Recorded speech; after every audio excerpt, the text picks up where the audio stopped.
câncer no Brasil é inferior. Claro. É um rim que vem mais, assim, o que eles oferecem pra gente, que a gente... E aí, assim, as equipes procuram também... quando você vai ver, é o que eu te falei, às vezes oferecem órgãos limítrofes. Sim, e aí você vai ver critério né? expandido. Aí você depende para quem você vai. Se o doente é um doente mais idoso, um doente que tem alguns outros critérios, você pode até usar um órgão mais limítrofe. Agora, um doente que está muito bem, às vezes você não usa um órgão, você recusa. Então, a gente tenta ter um critério mais também elástico para... Agora, você não vai usar um órgão, mas eles oferecem, às vezes, muitos órgãos muito ruins. Sim, então, a oferta... Tem semanas que oferecem um monte de órgão, mas que não dá para aceitar nenhum. Teve um dia que eu tinha um doador que era um receptor priorizado, que era por acesso e tal.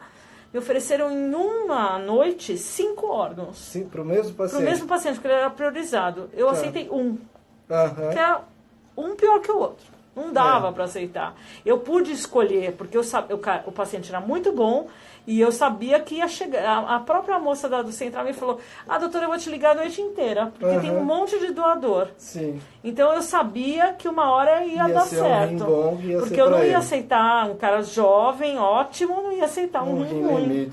E eram rins muito. Então, assim, eles oferecem muitos órgãos limítrofes. Então, realmente a oferta Você falou uma coisa interessante de priorização. Tem gente, como que é essa questão da priorização? Isso é importante, que a gente nem mencionou. É assim, porque às vezes os pacientes falam assim: eu não tenho condição psicológica de fazer diálise. As coisas não são assim, gente. Entendi. Isso é uma coisa interessante, porque assim, o que acontece? A priorização é uma coisa muito séria. Significa passar na frente dos outros. Sim. A gente só pode priorizar alguém que tenha falta de acesso vascular. Porque priorizar, como eu falei, passar na frente. Então, hoje em dia, existe até como se fosse uma auditoria disso. Então, assim, uma equipe de transplante pede priorização. Então, assim, eu vou falar assim: olha, eu trabalho na equipe X. Então eu falo assim: olha, o paciente fala assim: não, eu não consigo mais dialisar, tal. Então a equipe da diálise faz uma carta falando assim: olha, eu não consigo mais dialisar, tal. Eu peço para o meu vascular fazer uma carta falando que ele não tem mais possibilidade de acesso, que ele já esgotou todos os acessos, tem que ter comprovação com exames. Aí eu mando ele para a central de transplante com essa carta. Por exemplo, se eu sou da regional HC, ele vai passar numa consulta médica, como se fosse uma auditoria no Hospital do Rim. Aí eles liberam a priorização para eu escrever. Por exemplo, eu trabalho num dos hospitais que eu trabalho, por exemplo, se eu for da Beneficência. Eu sou da Beneficência. Se eu priorizar o meu doente na Beneficência, ele vai passar, por exemplo, no Hospital do Rim, para eles liberarem a priorização para eu poder transplantar na Beneficência. Entendi. Então, é assim, é como se fosse uma auditoria.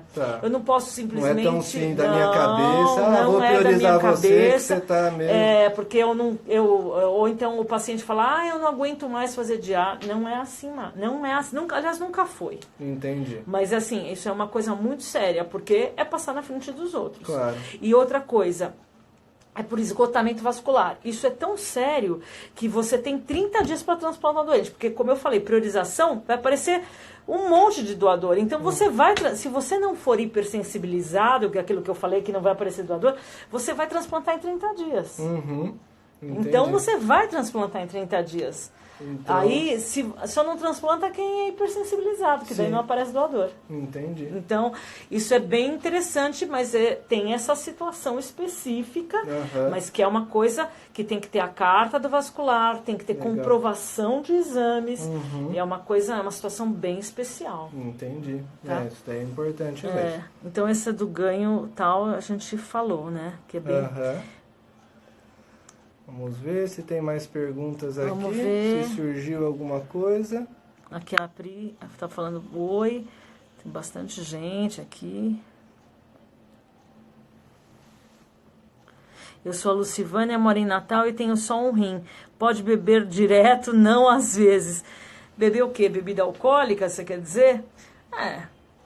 depende, né? É verdade. Essas coisas as pessoas perguntam, né? Fazem muita associação do uso de bebida alcoólica, às vezes com medicação. Sim. Sim, desde que se você tem um quadro, sei lá, você é hipertensa, tem muita gente que tem essa mania, né, Rafael? Muito. Eu sou hipertensa, não tomo, aí eu vou beber, eu não tomo remédio. Eu acho isso muito errado. Aliás, eu tive paciente que era transplantado e que, eu vou beber, não tomo imunossupressor. Perdeu o órgão. Não pode fazer essas coisas. Não faça, é verdade. Não faça, isso está errado. Então, assim, tem que ter moderação. Uma ponderação. Né, é o que eu falo para os pacientes. Se você sabe que você tem um rim só, você tem que tomar um cuidado extra com ele, entendeu? Então, né? E o cuidado extra é tipo cuidado para não ficar diabético, cuidado para não ficar hipertenso. Sem exageros, né? Comer bem, fazer exercício físico. Isso, exatamente. Você vai então, com beber direto, não sei o que você quer dizer. Beber água pode direto. Álcool não. Você perdeu o rim no caso de acidente de carro, mas continua sendo né? Isso, continua sendo um rim. A Tereza, obrigada Tereza que você está aqui. Legal. Tereza, minha amigona. A Priscila, oi. A Bruna também, minha colega. Se tiverem dúvidas, vão mandando. Isso, a Célia também. A Célia transplantada ficou com citomegalo internada há um tempão. Ela sabe bem o que eu falei. Lilian, então, ela se sente bem feliz que ela transplantou há 1 ano e 3 meses, foi o melhor presente que ela pôde ganhar. É isso aí. Bom. Realmente, ela sabe, né, como é difícil, deve ter ficado na diálise, e transplante realmente mudou a vida dela. Muito legal. A Tati também está aqui, que é minha amiga. A Olinda, Priscila. Boa noite, Priscila. O Edson, adoro as informações. Se vocês tiverem perguntas... A Heloísa também, paciente.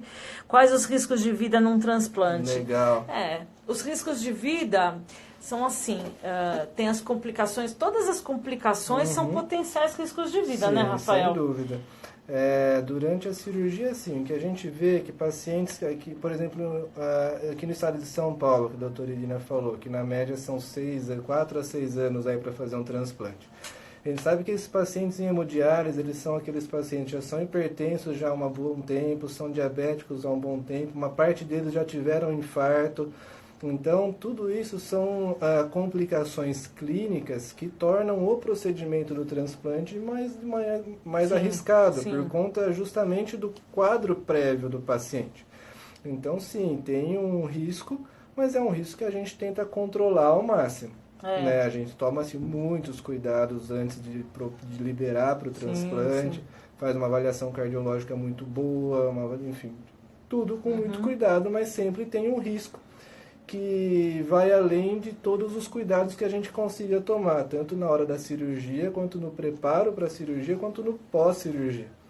Tem sim, mas isso é bem individual. Porque o paciente, ele vem já com a história dele, né? Com o quadro cardiovascular, então, muitas vezes, não é só pelo problema cirúrgico, ou pelo estresse cirúrgico, ou pelo quadro, pela imunossupressão em si, mas sim pela situação clínica que ele vem. Então, às vezes pode acontecer no pós-operatório ele infartar, pode, ou ele ter um AVC, é raro, mas pode acontecer. O quadro, a imunossupressão é um risco a mais?